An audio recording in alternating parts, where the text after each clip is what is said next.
Hello दोस्तों, this side is Monika Chauhan.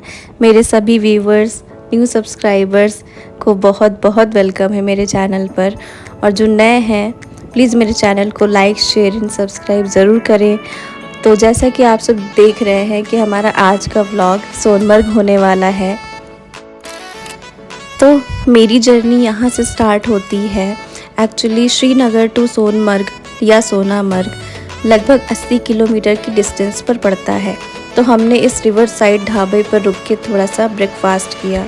थोड़ा सा ब्रेकफास्ट करने के बाद मैं आगे निकल गई अपनी जर्नी के लिए, सोनामर्ग के लिए। ये जो पुल आप देख रहे हैं इसी के थ्रू मैं नीचे आई थी। थोड़ी दूर जाकर हम सिटी से बाहर आ गए और हमें ये ब्यूटीफुल सा नज़ारा मिला। तो थोड़ा सा दिल को सुकून मिला क्योंकि इतने शोर शराबे और हौच पौच से हम बहुत दूर आ चुके थे। इतना प्यारा व्यू था कि मैंने एक स्टॉप ले ही लिया आखिर। और जो आप देख रहे हैं ये क्लीन नहीं दिख रहा है क्योंकि पूरी फॉग है अभी। तो इस तरह का कुछ व्यू था। इतने बड़े बड़े पहाड़ और इतनी सुंदर वादियाँ कि मुझसे रहा नहीं गया और मैंने 2-4 स्टॉप और लिए। इसी तरह मैं आगे बढ़ती रही और अपनी सोनामर्ग की या सोनमर्ग की जर्नी को एंजॉय करते हुए आगे चलती गई। और इसी के साथ थोड़ा ऊपर और आने के बाद एक स्टॉप और लिया जो बहुत सुंदर व्यू था। देखने के लिए मैं रुक गई जहाँ कोई गाड़ियाँ नहीं थी, कोई शोर शराबा नहीं था। बहुत सुकून था और बहुत एंजॉय भी किया। रास्ते में जाते जाते मुझे ये ब्लू वाटर लेक दिखी। आधी सूखी हुई थी पर जितनी भी थी बहुत सुंदर थी, पूरी ब्लू थी। मुझे तो विश्वास ही नहीं हो रहा था कि ब्लू लेक भी हो सकता है।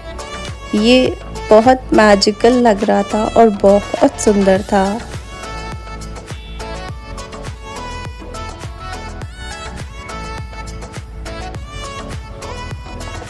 मैं सोनामर्ग के बहुत करीब थी, वो इसलिए क्योंकि बगल में रिवर बह रही थी। इसका मतलब सोनामर्ग पास ही में था। और इतना प्यारा रिवर देखकर तो मुझसे रहा नहीं गया।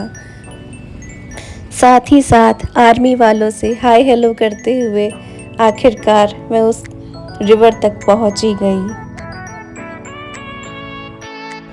इस रिवर की ब्यूटी मैं आप सबको इस वीडियो के थ्रू नहीं बता सकती क्योंकि सामने से ये बहुत सुंदर था और मैं इसकी ब्यूटी को बयां भी नहीं कर सकती। मुझे इस रिवर के पास इतना सुकून मिला कि मैंने लगभग 1-1.5 घंटे तक इस रिवर के पास एंजॉय किया और बैठी रही। सिर्फ इस रिवर को देखकर ही मैंने अंदाज़ा लगा लिया था कि सोनामर्ग का टूर मेरे लिए बहुत मज़ेदार होने वाला है। 1-1.5 घंटे की एंजॉयमेंट के बाद मैं सोनामर्ग के लिए आगे बढ़ी और अपनी जर्नी को आगे कंटिन्यू रखा।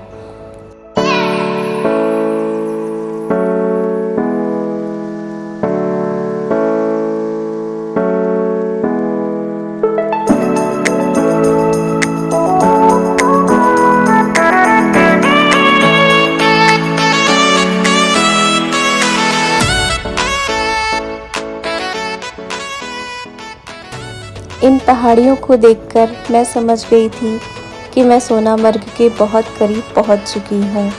और इन पहाड़ियों को देखकर, साइड में रिवर को बहता देखकर मैं बहुत एक्साइटेड थी। फाइनली मैं सोनामर्ग पहुंच गई। Welcome to Sonamarg.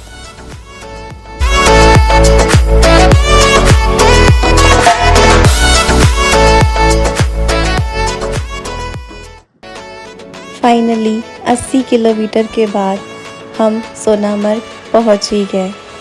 तो पहुंचते पहुंचते सबसे पहले हमने वहां पर जो देखना चाहा वो यहाँ का था फ़िश पॉइंट या फ़िश पॉन्ड, जो बहुत फेमस है। और ये सर्दियों में पूरा ठंड से जम जाता है। दिसंबर या फ़ेब में आप इसे पूरा जमा हुआ ही देखेंगे और ये आपको जमा हुआ ही मिलेगा। उस वक्त इस पॉन्ड पे बहुत सी एक्टिविटीज़ होती हैं, तो आप इसे ठंड में आकर एंजॉय कर सकते हैं। मैं तो नेचर लवर हूँ और मुझे खुली खुली वादियाँ और खुला हुआ आसमान और खुली हवा बहुत पसंद है। मैंने तो इसे ही बहुत एंजॉय किया। ये जो फिश पॉन्ड है ये पास से देखने पर और भी सुंदर लगता है। तो अगर आप एक हनीमूनर हैं, कपल हैं या फैमिली हैं तो इसे एक बार आकर चेकआउट कर सकते हैं और यहाँ पर बच्चों के साथ भी एंजॉय कर सकते हैं।